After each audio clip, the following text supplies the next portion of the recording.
From the Detroit Free Press, it's Tuesday. Here are today's top stories, presented by Bush's Fresh Food Market. Bush's has over 4,000 Michigan products, including the freshest fruit and vegetables, meat, seafood, and baked goods. Stop by one of Bush's 16 locations for the personal service you expect from your neighborhood grocer. This is Emma Stein for the Detroit Free Press.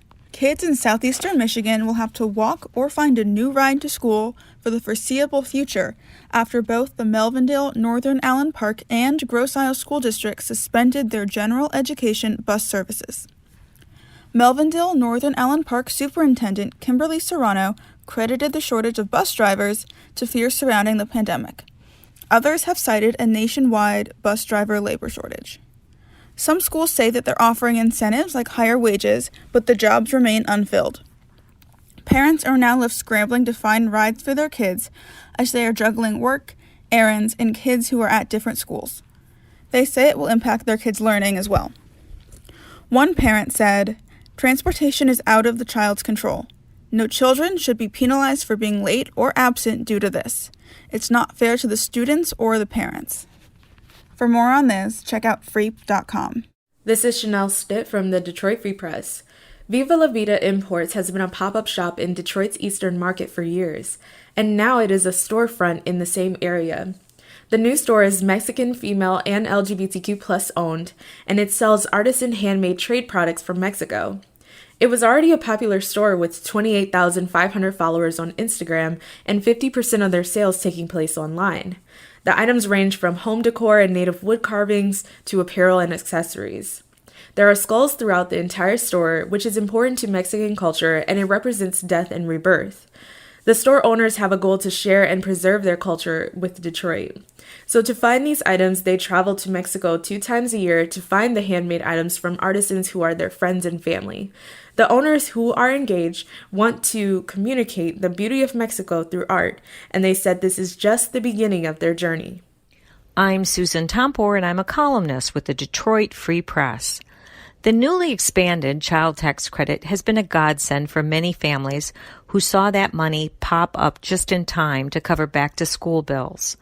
These monthly advance payments of up to $300 per child will run from July through December. But there's another side of this story, those families who are falling through the cracks and not getting any money. This summer has been marked by an ongoing effort to reach families in lower income areas in Detroit and elsewhere who aren't receiving their money because they've never had to file an income tax return. The Internal Revenue Service has a non-filers tool online at irs.gov that will be available until October 15th. This August, I walked with 2 women from the nonprofit Congress of Communities, which serves Southwest Detroit. They tried to get the word out to undocumented immigrants with children and low-income families. Many people don't need to file a tax return if they don't make enough money, but many don't know about the benefits of this newly expanded child tax credit. On this hot August day, many people didn't answer the door, but the women left brochures to tell them how to get more information by calling 211 in Michigan about the child tax credit. One grandmother said she didn't understand why she hasn't received the money for her 15-year-old grandson. She's now reviewing how she might file a tax return to claim the credit. The newly expanded child tax credit helps a wide group of parents, but it is also viewed as a landmark anti-poverty program. But getting some 20,000 children out of poverty in Detroit will require extra work to make sure that all receive the money they are entitled to receive. For more stories from the Detroit Free Press, be sure to check out freep.com. That's FREEP.com. If you're a fan and want to support our quality local journalism, subscribe. Go to freep.com/special offer.